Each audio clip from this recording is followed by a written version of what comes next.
Today we will be replacing a wheel bearing on a FG1 8th generation Civic. This is what the wheel bearing looks like. It's just a bearing. How much was this?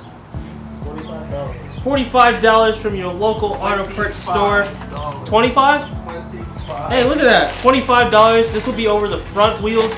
These, they don't come with an assembly like, you know, like a Jeep Wrangler or something. It's just the wheel bearing, and you have to have a press or use a bearing remover and installer kit, which is what we will be doing today. So to start it off, you want to crack the lug nuts loose, take off the wheel, and it all begins with jacking up the car. So let's go ahead and get right into it.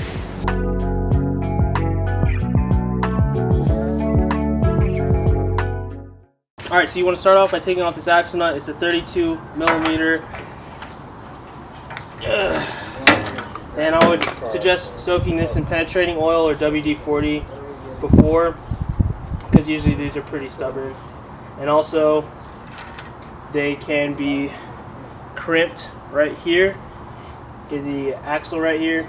And so make sure you uncrimp it with a screwdriver, or if you want to go ahead and buy a new one of these axle nuts from AutoZone or something, you can do that and then just destroy this axle nut. So you want to start off by taking off the actual piston assembly up here, and this is a 12 millimeter, and then the caliper bracket, which is 17 millimeter.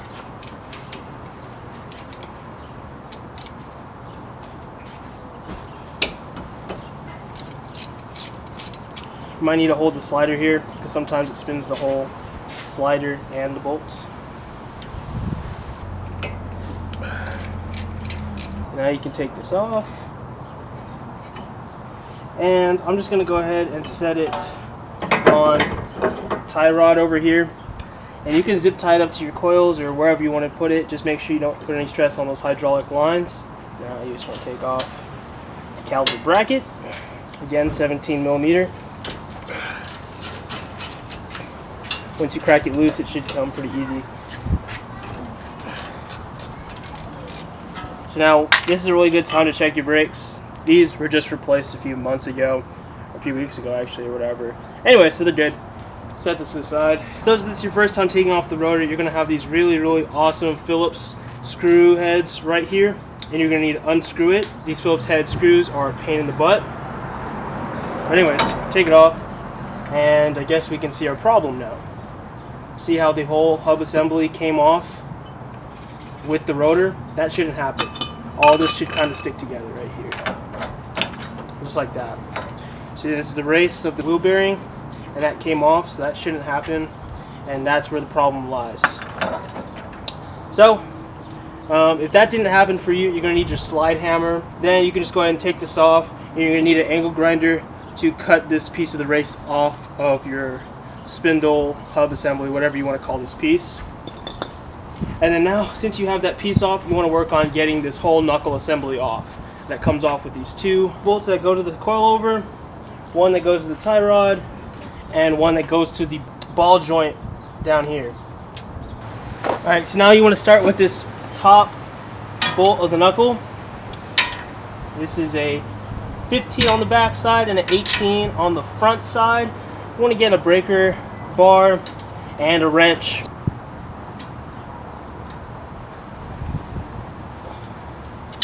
And again, if it's your first time taking off any of these OEM bolts, it might be a little tough, so I would suggest getting some penetrating oil and soaking all these bolts to help you out just a little bit.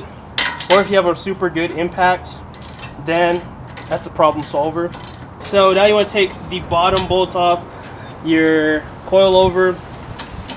This nut is 3/4 and the back side is 17 millimeter.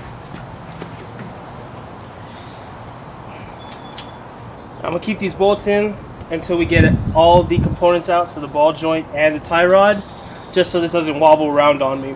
So next we're going to work on this tie rod. Alright, so first you want to take out this cotter pin, and a good rule is to go buy a new one, but we're just going to reuse it as long as we don't mess it up. So, fingers crossed.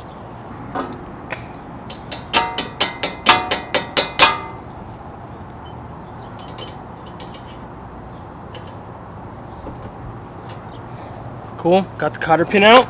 Alright, so now you want to go ahead and take off the nut here.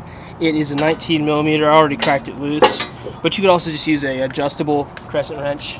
Alright, so once you get that down, I like to keep the nut flush with the top of the bolt and just give it a hammer.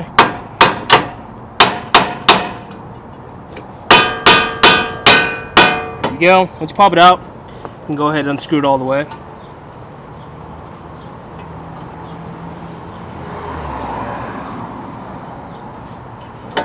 And there you go. You took these two bolts out.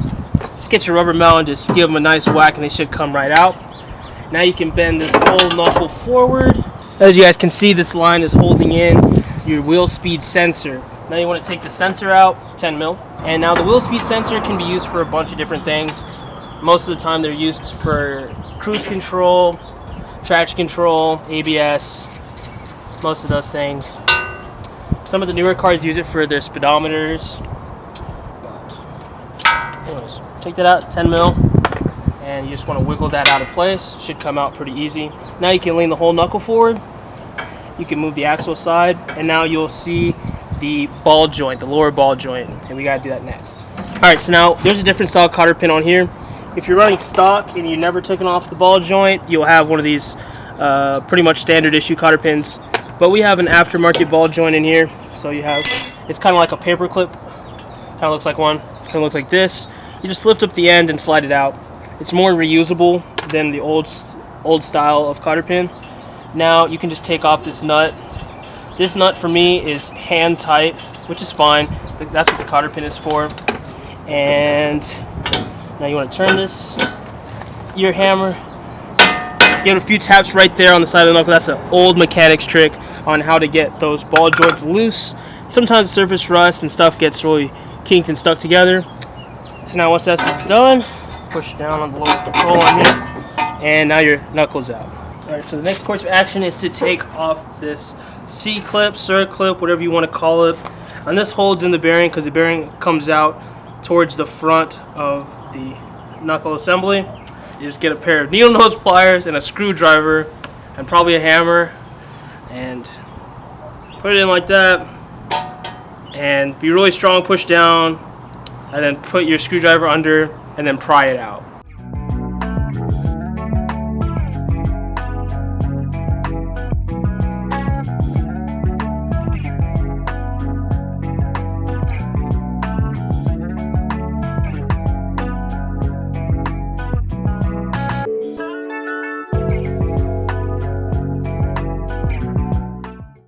Alright, so now you're going to need to get one of these tool sets from AutoZone or O'Reilly's. You can rent it, so you just pay the upfront fee, and then once you return it, you get all the money back. So it's essentially free, as long as you don't break it.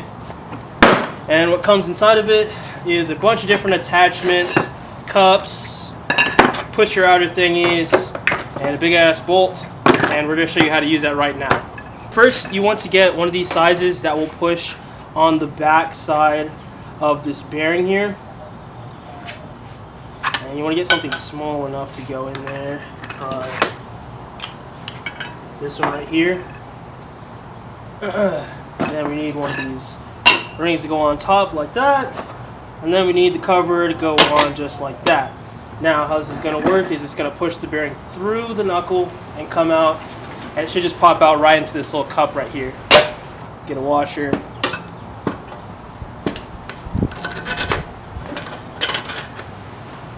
Through this here, and then put on your nut here. I put the knuckle back into place. I put one bolt through the coilover. I put the nut back on the tie rod, and I set it back inside the ball joint. This will keep it all from spinning. Now if you had a table vise or something like that to clamp this down, then you could just do that.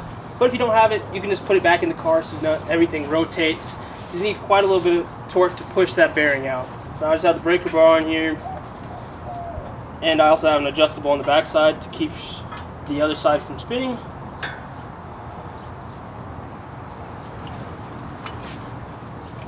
And now if this is super tough to do it, then I just would stop and make sure you have everything together, because I actually broke one of these tools doing it the wrong way. Rip in piece. And of course, if it's your OEM original wheel bearing, it might be super tough, so I'll get some penetrating oil or some WD-40 or something like that and soak it first, so I can help you out.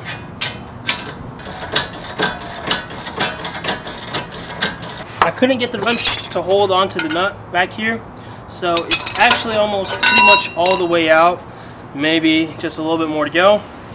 So I'm going to put the center ring right here, set that on top, and now I'm going to get this right here, and then just hammer it all the way, the rest of the way through.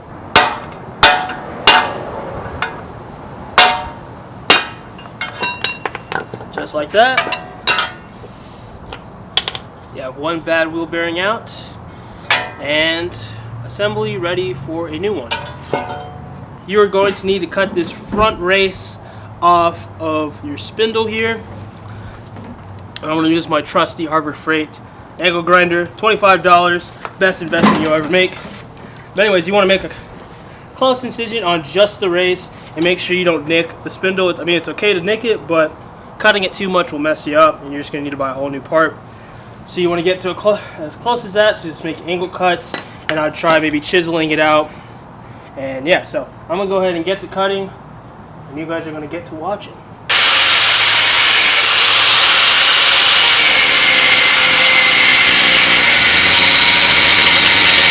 After a little bit of prying and a little bit of cutting, the front race comes out. And where the front race comes out is your wheel bearing. It comes out right here. And most of the times it sticks on here.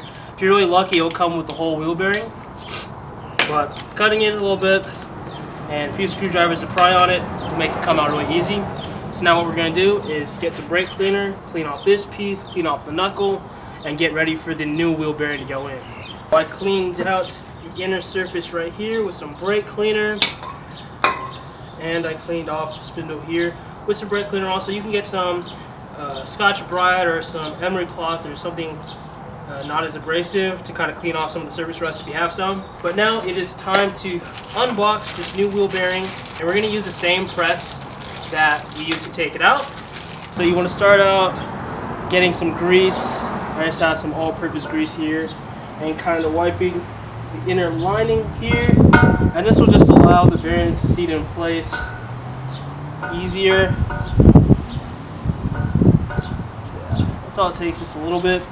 And also you want to grease your spindle here just a little bit. Okay, I got too much.